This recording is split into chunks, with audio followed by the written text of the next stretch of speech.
Hello students, आज हम अपनी 9th क्लास की इंग्लिश की बी हाइव जो बुक है उसकी पोएम है ऑन किलिंग अ ट्री, ये करेंगे। इसकी जो ट्रांसलेशन है इसको अच्छी तरह से समझेंगे। You must have observed people cutting down trees but can they kill a tree. आप लोगों ने ऑब्जर्व किया होगा कि लोगों को पेड़ काटते हुए, ठीक है। But can they kill a tree, वो ट्री को काटते तो हैं, कटिंग डाउन तो होते हैं वो ट्री। क्या आपने कभी किसी पेड़ को किल, मरते हुए भी देखा है? Is it easy to do so, और क्या ये करना आसान है? किसी ट्री को बिल्कुल मारना, किल करना 100%, क्या ये आसान है?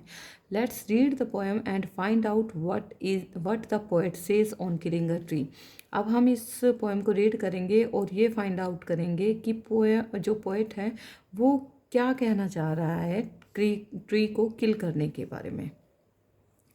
It takes much time to kill a tree. किसी भी ट्री को किल करने के लिए बहुत ज़्यादा टाइम लगता है। क्यों लगता है ये time? Not a simple jab of the knife will do it. ऐसा नहीं है कि एकदम बस नाइफ को, या कुल्हाड़ी है या कोई भी बड़ा चाकू है, उसको एकदम वहाँ पे मारेंगे और वो ट्री कट जाएगा, ऐसा नहीं है। It has grown slowly consuming the earth. क्योंकि पेड़ को हम जब काटेंगे ना, जब पेड़ पहले ग्रो होगा, ठीक है। अगर ग्रो ही नहीं होगा कोई पेड़ तो काटेंगे कैसे? तो सबसे पहले उसको ग्रो होना ज़रूरी है। और वो ग्रो कैसे होता है? वो अर्थ में से स्लोली स्लोली ग्रो होना स्टार्ट होता है। वो अर्थ में ही कंज्यूम होता है, अर्थ के साथ अटैच होता है। राइजिंग आउट ऑफ इट, फिर वो अर्थ में से, जैसे सीड है, सीड अर्थ के अंदर पहले कंज्यूम होगा, धीरे धीरे वो राइज आउट होगा, अर्थ से बाहर निकलेगा। फीडिंग अपॉन इट्स क्रस्ट, और वो उस क्रस्ट से ही, उस अर्थ से ही, उस मिट्टी से ही अपने आप को फीड करता है, अपना फूड लेता है। Absorbing years of sunlight, air, water, और वो कितने साल उसको लग जाते हैं, सनलाइट एब्जॉर्व करता है, एयर, वाटर, हर चीज़ वो अपने एनवायरनमेंट से लेता है। And out of its leprous height sprouting leaves, और उसके बाद उसमें से क्या निकलता है? स्प्राउटिंग लीव्स निकलते हैं। जो छोटे छोटे लीव्स हैं, छोटी सी ब्रांच है, वो निकलती है स्प्राउट्स टाइप में, ठीक है, स्प्राउट्स निकलते हैं। So hack and chop, hack and chop होता है जब किसी भी चीज़ को कट रफली बाय स्ट्राइकिंग हैवी ब्लोज, किसी भी चीज़ को कट किया जाए हैवी चीज़ से, या मतलब एकदम उसके ऊपर कुछ कट का या स्ट्राइक किया जाए। So hack and chop but this alone won't do it. ऐसा नहीं है कि सिर्फ एक हमने स्ट्राइक किया उसके ऊपर कुछ और वो कट गया, ऐसा नहीं होता। यहाँ पोएट कहता है कि उसको पहले अर्थ में से बीज बोया जाता है, उसके बाद वो निकलता है, वो कितने सालों तक अपनी से सनलाइट, एयर, वाटर और अर्थ से न्यूट्रिएंट्स लेता है, उसके बाद वो एज अ स्प्राउट उसके लीव्स निकलते हैं। But this alone won't do it, लेकिन ऐसा ही नहीं है। Not so much pain will do it, उसको इतना पेन नहीं होगा। क्यों नहीं होगा? The bleeding bark will heal. अगर देखो, ये कहना चाह रहा पोएट जो है वो ये कहना चाह रहा है कि एक ट्री है, ठीक है, आपने उसको कट कर दिया, ठीक है, सिर्फ ये ऐसा नहीं है कि ये आपने कट किया और वो कट हो गया, उसको पेन ही नहीं हुआ, ठीक है। आप सोचते होगे कि ट्री को जो है पेन भी नहीं हुआ, नहीं, ऐसा नहीं है।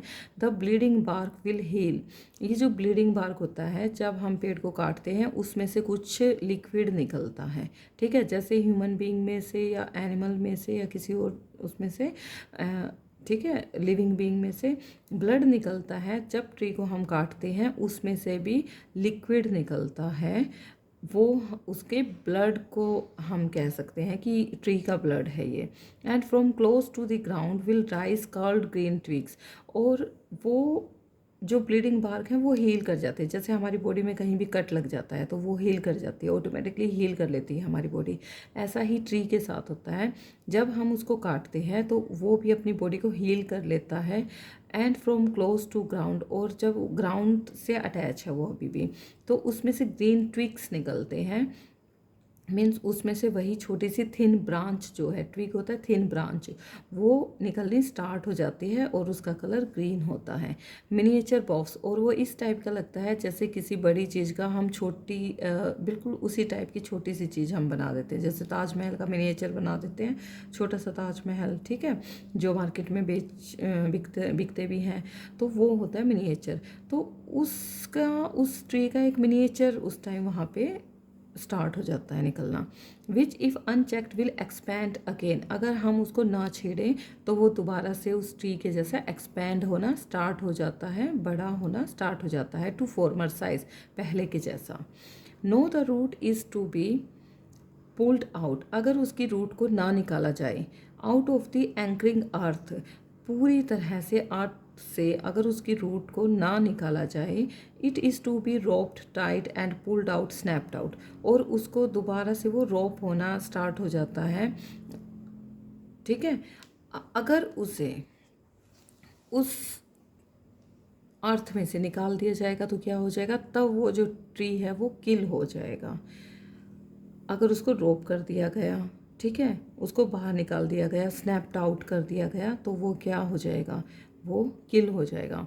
और पुल्ड आउट एंटायरली, या उसको पूरी तरह अगर अर्थ में से निकाल दिया जाए, out from the earth cave, ठीक है, and the strength of the tree exposed, the source white and wet, the most sensitive hidden for years inside the earth, तो तब वो जो ट्री है वो किल हो जाता है, क्योंकि उसको रोप कर दिया जाता है, उसको ज़मीन में से बिल्कुल उसकी जड़ें निकाल दी जाती हैं, जो उसकी ट्री की स्ट्रेंथ होती है वही निकल जाती है, फिर वो ट्री तो फिर दोबारा तो आएगा ही नहीं। The source white and wet, और उसमें से जब ये निकाला जाता है तो उसमें से कुछ गीला गीला वाइट वाइट भी निकलता है, और जहाँ पे आप देखते हो अगर किसी पेड़ को उखाड़ोगे वहाँ पे वेट होता है, जो मिट्टी है वो गीली होती है। The most sensitive hidden warriors inside the अर्थ, और वो उस रूट की जगह से बहुत ज़्यादा सेंसिटिव होता है, जो कि अर्थ के अंदर छुपा हुआ होता है, जो हमें ऊपर से नहीं दिखाई देता। Then the matter of scorching and choking in sun and air, browning, hardening, twisting, withering, and then it is done. अब क्या है, जब हमने उस पेड़ को वहाँ से निकाल दिया, अर्थ में से निकाल दिया, अब क्या होगा, वो पेड़ धूप में रखा हुआ है, स्कॉर्चिंग हीट में रखा है, एयर में रखा है, तो अब वो कैसा हो जाएगा, ब्राउन हो जाएगा। पहले तो वो हरा भरा था, ठीक है, अब वो ब्राउन कलर का होना स्टार्ट हो जाएगा, हार्ड होना वहाँ से स्टार्ट हो जाएगा। ट्विस्टिंग वेदरिंग, मतलब हम उसको हिलाएं, मतलब वो ट्विस्टिंग नहीं आएगी, जैसे ब्रांचेस जो होती हैं ट्विस्ट कर सकते हैं हम, उसको मोड़ सकते हैं, लेकिन फिर उसकी ब्रांचेस भी हार्ड होनी स्टार्ट हो जाती हैं, और हवा आने पर भी वो, पहले तो क्या है लचीलापन होता है उसमें, वो लचीलापन उसका ख़त्म हो जाता है, and then it is done, और उसके बाद उसकी डेथ हो जाती है, एक ट्री जो है उसको किल कर दिया जाता है। तो ये जो पोएट है ये कहना चाहता है कि ट्री भी हमारे जैसा ही लिविंग होता है, और उसके अंदर से भी ब्लड निकलता है, अगर हम उसको उसके बाद भी ना छेड़े तो वो अपने आप को हील भी कर सकता है, लेकिन अगर उसको उसके अर्थ के अंदर से निकाल दिया जाता है तो वो फिर हीट की वजह से, स्कॉचिंग हीट की वजह से, एयर की वजह से फिर वो बिल्कुल किल हो जाता है, फिर उसमें किसी तरह से कोई भी जान नहीं रहती। तो बहुत अच्छी पोएम थी ये। इसके जो क्वेश्चन आंसर हैं वो हम कल करेंगे। Thank you for watching this video. अगर आपको अच्छे से समझ में आ रहा है please like share and subscribe my channel.